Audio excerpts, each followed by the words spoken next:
Circling back seems to be the thing to do these days. Yeah. Stop. Anyway, a few months back, we had an opportunity to talk with a young scholar from East Valley, Brady Locke.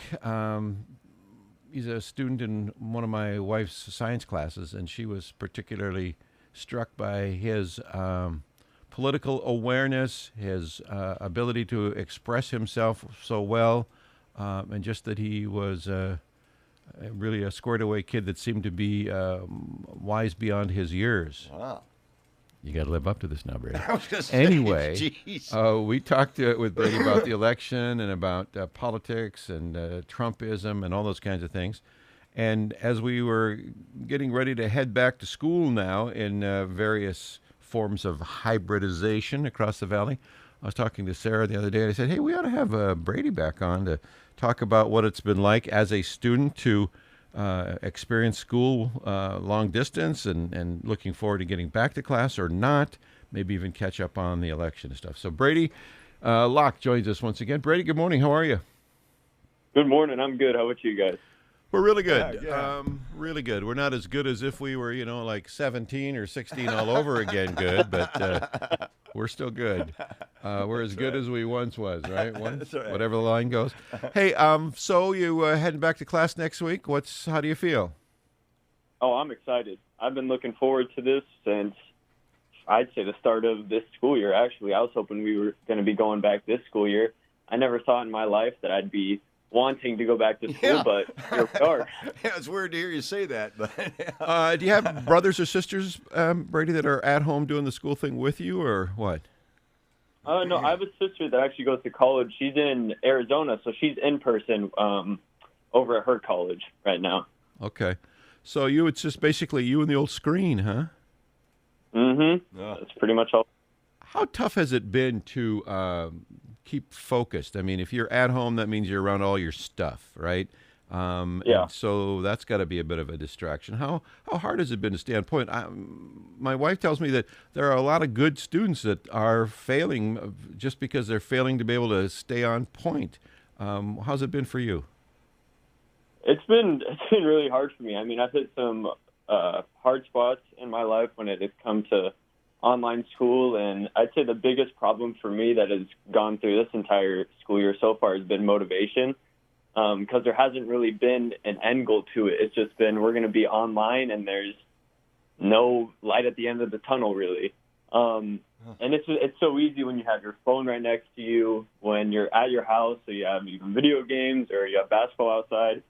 I mean, it's super easy to get distracted, and that's kind of what's been happening to me. But I've been lucky that I've had a family that supported me through it, and I've just really focused on trying to keep my grades up, and luckily I finished with a 4.0 last semester, so I'm really happy about that. Hey, Dude, that's awesome. Congratulations. Who's your favorite teacher, Brady? Who would that be exactly? Just curious. I'd say, honestly, I'd probably say Mrs. Edel. Oh, Oh, no. look at that. You weren't prompted to say that. Yeah, we that didn't. one. We didn't work this out in advance. So that's excellent. Not everybody has that supportive family at home, Brady. And I imagine you know friends. You probably have classmates that you know that are, pals or peers who's for whatever reason they don't have the same kind of family set up and support system that you do. 100%. Yeah, I know a couple of friends that I even think of some kids where school is their escape. I mean, they're at home all day and they want to go to school because that's their escape from their home. And to see us not being able to go to school, I just thought about them, and it's made me really sad. And I've been praying for them because I don't know how they've been doing, but I hope they've been doing well. Yeah, no kidding. Are you at all nervous about COVID, the coronavirus going back to school? Is that any kind of concern? Not one bit. Ooh, say that again. Not one bit. That's. I hope people are listening because there's teachers all over the country that are freaked out. Yeah. All the science says schools aren't the place that this stuff gets passed around. In fact, it's safer in schools than some other places. Yeah. So we think that you guys ought to be able to keep it on the straight. You got basically at least half a brand new school, right?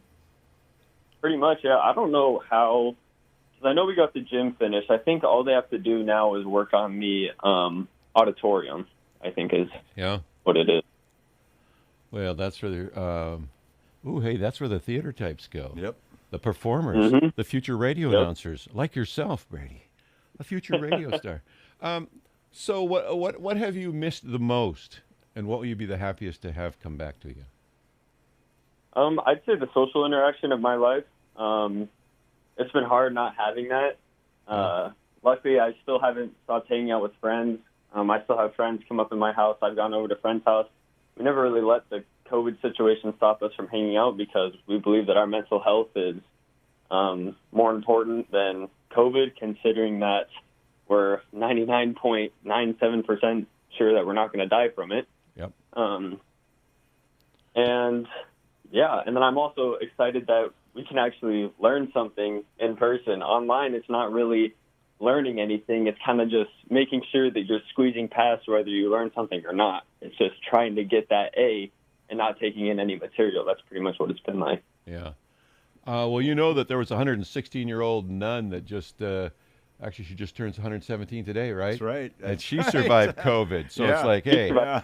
if Granny Goodwrench can handle it, the young men of East Valley ought to be able to handle it, right? I sure hope so. All right. Well, let's get a thought or two on the election. I was really hoping that we would have a conversation and we could talk about what kind of hopes that you would see the Trump administration accomplishments that they would have over the next 4 years, and we're not able to do that. In fact, we're seeing it peeled away right in front of our face. As the young political student that you are, what's your take on the election, the impeachment, Biden so far, all of that stuff? Well, I'd be lying to you guys if I were to say that I thought that Biden won fair and square. I mean, 88 million votes didn't really seem like something Biden could do, but I mean, I guess if that's what the media wants us to believe, then I guess that's how it is. For me personally, I like Trump because he was an American president that actually put the American people first over anything. He was one of the first American presidents to do that. With Biden, it's more like he's putting the American people last. I mean, you look at the Keystone XL pipeline and lost 11,000 jobs in the first 2 days, I think is what it was. And that doesn't really scream like I'm for union jobs, is what he said in his campaign. True. Right. And so I think it's a lot of deception when it comes to them. The left, I mean, they never really lied completely to the American people because they were telling them what they were going to do, that they were going to raise taxes, that they were going to get rid of fracking, get rid of those jobs. And now they're saying that there's going to be a bunch of Green New Deal jobs, but they don't have an idea of when that's coming. They're going to circle around back to that. Yes. Which they haven't done yet. We'll circle back on your job. Till then, here's a crust of bread. Good luck with that. What do your peers think about? Or do they think? Yeah, I mean, do they have an opinion? And when you say you support Trump, what are your peers telling you? Well, most of my peers are conservative. I have some friends that are liberal. There was actually one friend that I do have that unadded me on Snapchat because of a couple political conversations. And but really, it's kind of just, we haven't really talked about it too much, honestly. We've just been focusing on school and kind of just forgot because there's really nothing we can do about it. That's what our thought process has been through it. Well, it is what it is. Now the impeachment's underway. They don't have the votes. That's probably not going to happen. So it'll just be more of whatever it is that the Biden administration thinks they want to do for this country. And you're going to inherit this country. So we really appreciate and respect the fact that you are as aware and as informed as you are at your young age. Everything that we read and share from our founding fathers talks about how, having America's kind of freedom takes work. It takes effort. It takes being informed to do it right. And it takes young folks like yourself getting involved and caring about the country and caring enough to get involved in that sort of thing. And a lot of that doesn't come naturally. A lot of that is good parenting that helps point you in that direction. So That's right. You know, you figure that you've got good parents going for you. You got a good track record. You've got perhaps the most amazing science teacher in the world, all on your side. So you know you're in a Yeah. pretty good position. We wish that everybody could have that. So you got thousands of folks out there tuned in, Brady, this morning. Anything you want to say on behalf of the youth of America, the future generation? Anything you want to say at the platform like this? Um, well, I just like to say that we're hopeful for the future. And for me, at least, I'm hoping that this Biden administration is over in 4 years, and then we get a president in that will kind of turn things back around, because I don't know what it's going to look like, but I hope it is manageable at the end of it. Yeah. And just about COVID, I have two parents. They have both been in the administration for 25 years. They've been teaching for a pretty long time. And they're not scared of COVID either. They're pushing that we should be going back. So I'd just be saying it's not just the kids wanting to go back, it's also the teachers too, no matter what the media says.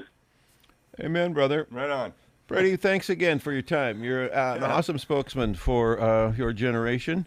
We really appreciate you. And I guess my wife says you kind of get a kick out of this anyway, right? So stand by for future conversations as things roll on into the spring.